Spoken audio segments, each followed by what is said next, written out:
سب سے پہلے میں بات کرنا چاہوں گی سلیم صاحب آپ سے. سلیم صاحب، آج اسلام آباد کے ڈسٹرکٹ اینڈ سیشن کورٹ میں دوران سماعت جو عدت نکاح کیس کی سماعت ہوئی اور احاطہ عدالت میں جو ہنگامہ ہوا، خاصا برے الفاظ استعمال کیے گئے، غیر اخلاقی الفاظ استعمال کیے گئے. کیسے دیکھتے ہیں آپ، یہ کیا ہو رہا ہے ملک میں، کیوں ہو رہا ہے ملک میں؟ دیکھیں، یہ جو عدالت میں سیشن کورٹ میں جو واقعہ، اس کی تمام تر رسپانسبلٹی اس جج صاحب پہ آتی ہے جو واقعہ ہوا اس کی. کیونکہ آپ دیکھیں، اگر کھاور مانیکا صاحب اس کورٹ کے اندر میں مانی P T I Imran Khan صاحب کو برا بلا کہہ رہے ہیں، الٹی سیدھی باتیں کر رہے ہیں اور شور مچا رہے ہیں، وہ بھی اس وقت جو فیصلے کا ٹائم ہے اس وقت، تو ان کو چاہیے تھا اسی وقت اس کو توہین عدالت کے جرم میں اس کو جیل کسٹڈی کرواتے، بجائے اس کے ان کو پونے گھنٹے سے لے کے 1 گھنٹے تک ان کو وہاں پہ شور شرابہ کرنے دیا گیا، ان کو بکواس کرنے کی دی اور فیصلہ ملتوی کر دیا گیا ان نیسیسری طور پہ. تو یہ حکومت جو ہے فاشسٹ حکومت ہے، یہ ایک ملوکیت چھائی ہوئی اس ملک کے اوپر اس وقت، جو ملوکیت جنہوں نے ڈالی ہوئی. آپ دیکھ لیں کہ 26 سال کے بعد اچانک ان کو 28 مئی کو جو ہے وہ چھٹی کا بھی خیال آ گیا، کیونکہ توشہ خانہ کیس کا مسئلہ اس دن حل ہونا تھا. تو جہاں یہ چاہتے ہیں کہ ایک دن کا بھی ڈیلے ہو، ایک دن کے لیے بھی خان صاحب کو مزید جیل میں رکھ سکے، ایک دن میں خان صاحب کو مزید. تو کیا فرق کیا پڑے گا ایک دن سے یا 2 دن سے؟ مینٹلٹی کا یہ فقدان ہے، یہ مینٹلٹی کا فقدان ہے. قوم، میں نے آپ کے پروگرام میں پہلے بھی کئی دفعہ کہ قوم کو الجھا کے رکھنا، قوم کو پریشان رکھنا اور پیچھے سے ہماری معدنیات غائب کرنا جس کی طرف ہماری جو ہے توجہ نہ جائے. آج دیکھ لیں اس کے اندر اربوں ڈالر کی معدنیات ہماری غائب ہو چکی ہے اور قوم کو کوئی اکاؤنٹیبلٹی نہیں دی جاتی. آج وہ گلگت بلتستان میں لوگ کھڑے ہو کے شور مچا رہے ہیں. آپ دیکھیں گے کہ بلوچستان کے لوگ کتنے ٹائم سے ان باتوں کے شکار ہوتے ہوئے آئے ہیں اور کوئی پوچھنا نحال نہیں، کوئی پوچھنے والا نہیں ہے. اور یہ قوم کو الجھایا ہوا ہے انہوں نے اننیسیسری کی باتوں میں، معمولی باتوں کو ایشو بنا کے تاکہ قوم الجھی رہے اور یہ اپنا کام کرتے رہے. سلیم صاحب، آپ کے دور حکومت میں بجلی کے ریٹس وغیرہ بڑھے تھے، کبھی آپ کو ان مسائل کا سامنا کرنا پڑا تھا کہ وہاں اس دور حکومت میں بھی لوگ جو ہیں وہ آگے آ جائیں، احتجاج کریں کہ جی بجلی مہنگی ہو رہی ہے؟ کسی بھی علاقے کی بات کر رہی ہوں. دیکھیں، بجلی مہنگی ہونے کا جہاں تک احتجاج کا تعلق ہے تو وہ بہت مائنر آواز، وہ بھی زبردستی مائک لے کے جو گھومتے تھے وہ منہ میں ڈال کے اور بلواتے تھے لوگوں سے. اس کے علاوہ تو ایسا کوئی سچ نہیں ہوا تھا، کیونکہ بجلی اتنی مہنگی بھی نہیں ہوئی تھی ٹھیک ہے جتنی آج تو 4 گنا زیادہ مہنگی کر دی گئی ہے بجلی. اور یہ تمام تر جو وجوہات ہیں وہ بیسیکلی وہی کرپشن پہ آ جاتی ہیں. آپ دیکھ لیں، پاکستانی قوم 48,000 میگا واٹ کی بجلی کی قیمت پے کر رہی ہے اور اسی پاکستانی قوم کے استعمال میں 17-18 ہزار میگا واٹ بجلی آ رہی ہے.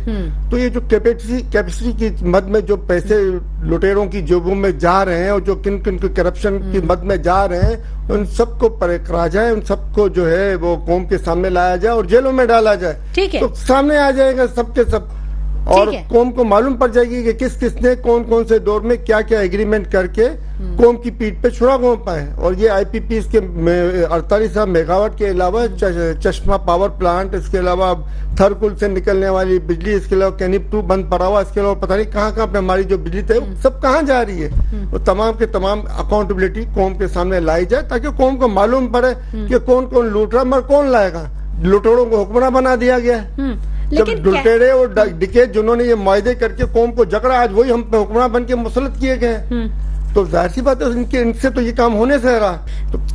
کراچی میں کینپ کی جس بجلی کی ہم بات کر رہے ہیں وہ 2400 میگا واٹ بجلی جو ہے وہ بنا رہی ہے، لیکن وہ کراچی کو سپلائی نہیں ہو رہی. اس پہ آفاق احمد صاحب نے آج اعلان کر دیا کہ وہ 2400 سے بڑھا کر کراچی کی جو نیڈ ہے وہاں تک لا کے کراچی کو وہاں سے بجلی دی جائے. اور اس کے علاوہ جہاں پہ ضرورت ہے وہاں پہ بھی پلانٹ لگائے اور قوم کو سستی بجلی دی جائے. خالی باتیں کرنے سے، جنریٹر لگا کے کمیشنیں کھانے سے قوم کے مسائل نہیں حل ہوں گے. جب تک ان ڈکیٹوں کو یہاں سے ہٹایا نہیں جائے گا اس وقت تک نہیں ہو سکتا. آپ کو پتہ ہے سرکاری اداروں کے اندر میں جو ابھی تحریک انصاف میں رپورٹ جاری کی، اوور بلنگ کی جا رہی ہے. اوور بلنگ کی مد میں کون کھا رہا ہے؟ خالی کہ الیکٹرک کھا رہی ہے؟ نہیں، دونوں کھا رہے ہیں. وہ سرکاری ادارے والے جن کے اوپر بلنگ ہو رہی ہے اور وہ جو کیلیکٹ والے جو بلنگ کر رہے ہیں, دونوں مل کے کھا رہے ہیں. اور قوم کے اوپر اوور بلنگ ہو رہی ہے, وہ بھی اللہ بہتر جانتا ہے کہاں کہاں پہ کس کس طریقے سے ہوتی ہے. ناصر حسین شاہ صاحب نے اس پہ بھی اٹھایا ہے آواز. تو اچھی بات ہے, انہوں نے آواز اٹھائی ہے, خوشی کی بات ہے, مگر ان کے اوپر گرفت بھی ہونی چاہیے نا. خالی آواز اٹھانا کا کام نہیں, حکومت ہے وہ حکومت وقت کا حصہ ہے. ان کو چاہیے کہ ان کے اوپر ایکشن لیں, ان کے اوپر ایف آئی آر کاٹیں, جنہوں نے یہ حرکت کی ان کے اوپر ایف آئی آر کاٹیں, ان کو جیلوں میں ڈالیں. میں یہی بات تو کر رہی ہوں کہ کیا اجلاس ہی ان تمام مسائل کا حل ہے, یا میٹنگز, یا پھر اسمبلی میں بس آواز اٹھانا, باتیں کرنا, بس اس سے زیادہ وہ عمل درآمد, وہ احکامات, ہدایات, ان پہ عمل درآمد کیوں نہیں ہوتا؟ میں یہی تو بات کر رہی ہوں کہ یہ کہاں کر رہی ہے یہ گورنمنٹ. دیکھیں یہ لیک کرپشن کے اوپر آ کے ساری گورنمنٹیں ہماری لیک ہو جاتی ہیں. اچھا. اور مین اس ملک کا ہمارا مسئلہ ہی کرپشن ہے, اور یہی ہمارے دین اسلام نے بھی ہمیں یہی سکھایا کہ کرپشن سے پاک معاشرہ ہی آگے جا سکتا ہے. ٹھیک ہے, جب آپ کے دور حکومت, آپ بھی جب حکومت میں تھے تو آپ کو بھی ان مسائل کا سامنا تھا, آپ کو بھی کرپشن کا سامنا رہا ہے, کرپٹ لوگوں کا. دیکھیں کرپشن تو ہم کہیں کہ نہیں اس دور میں بالکل نہیں ہوئی تھی, تو یہ تو میرے خیال سے غلط بیانی ہوگی. مگر پھر بھی آپ دیکھیں تو بہت پچھلے تاریخ کے آپ دیکھیں پاکستان کی تاریخ کا, تو اس سے سب سے بہتر پرفارمنس تھی کہ پی آئی اے جو بالکل خسارے میں چلا گیا تھا وہ پروفٹ میں آ گیا.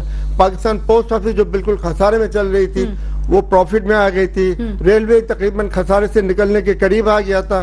اس کے علاوہ اداروں میں بہتری آ رہی تھی, تمام پر کرپشنز کے باوجود بھی ادارے بہتری کی طرف گامزن تھے. اور آج انہی اداروں کو جو ہے وہ نقصانات میں لا کے اور ان کو بیچا جا رہا ہے, قوم کو بیچا جا رہا ہے. تو یہ بیچ کے قوم کو کب تک چلائیں گے؟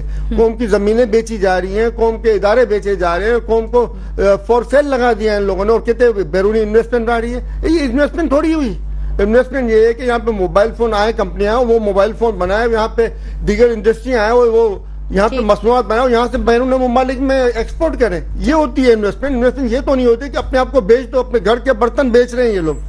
گھر کے برتن آخر کب تک بکیں گے؟ یہ بڑا امپورٹنٹ, کمائی نہیں کرنی ہے, گھر کے برتن بیچ کے گزار کرنا آخر کب تک چلے گا یہ؟ ٹھیک. جی سلیم صاحب کیا کہنا چاہ رہے ہیں؟ لیکن ہاتھی کے کھانے کے اور دکھانے کے اور بات کچھ کر رہے ہیں, ہو کچھ رہا ہوتا ہے. زمینیں ہماری بیچ دی گئی, سعودیہ کو کراچی پورٹ کی پرتیں بیچ دی گئی, زبانیں لب سے کوئی آواز تک نہیں نکلی, اور یہ کہہ رہے ہیں کہ ہم مخالفت کریں. ایسی کیسی مخالفت؟ پاکستان کی زمینیں بیچ دی گئی جو پاکستانی کسانوں کو حق تھی. تو اس طرح کی باتیں نہ ہونی چاہیے. دگلا معیار جو ہے نا وہ پاکستانی قوم کے لیے ہمیشہ نقصان دے رہا ہے, اور آج بھی نقصان پہنچا رہا ہے. کیا درست معلومات بھی عوام تک نہیں پہنچائی جا رہی؟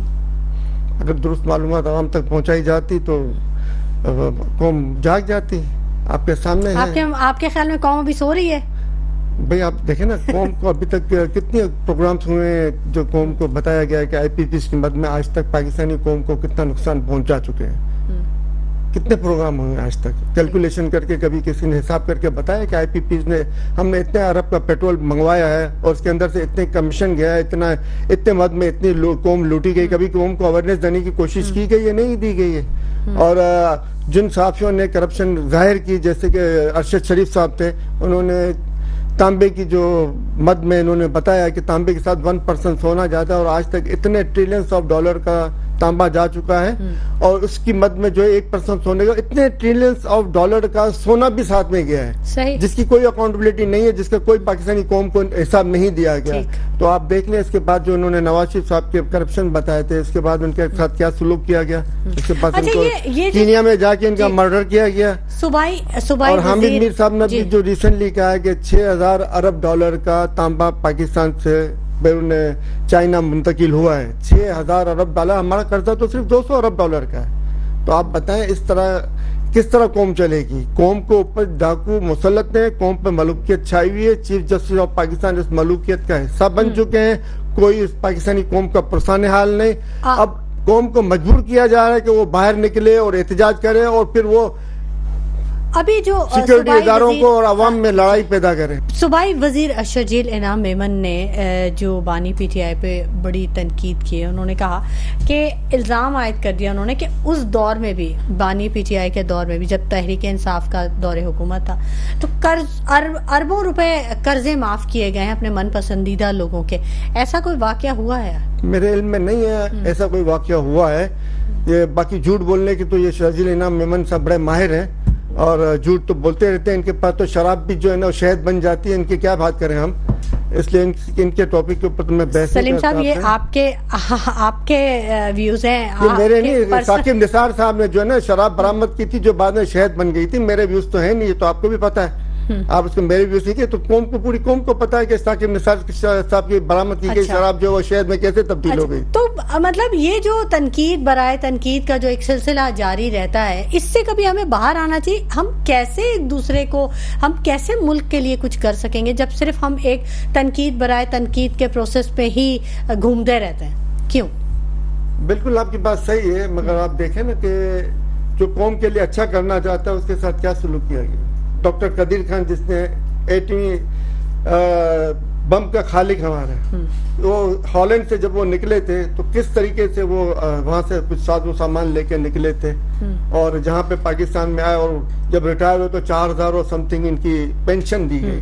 وہ وہاں پہ اچھی خاصی ان کی رینسم اماؤنٹ کی ان کی سیلریز چھوڑ کے اس ملک کے اندر آئے, قوم کی خدمت کی. ان کے ساتھ کیا سلوک کیا نہیں تو قوم تو ان کا احسان مانتی ہے, پاکستانی قوم مانتی ہے, آپ مانتے ہیں, میں مانتا ہوں, یہ مانتے, پاکستانی عوام مانتی ہے. مگر جو کل جو یوم تکبیر منایا گیا اس میں سے تو ان کو غائب کر دیا گیا.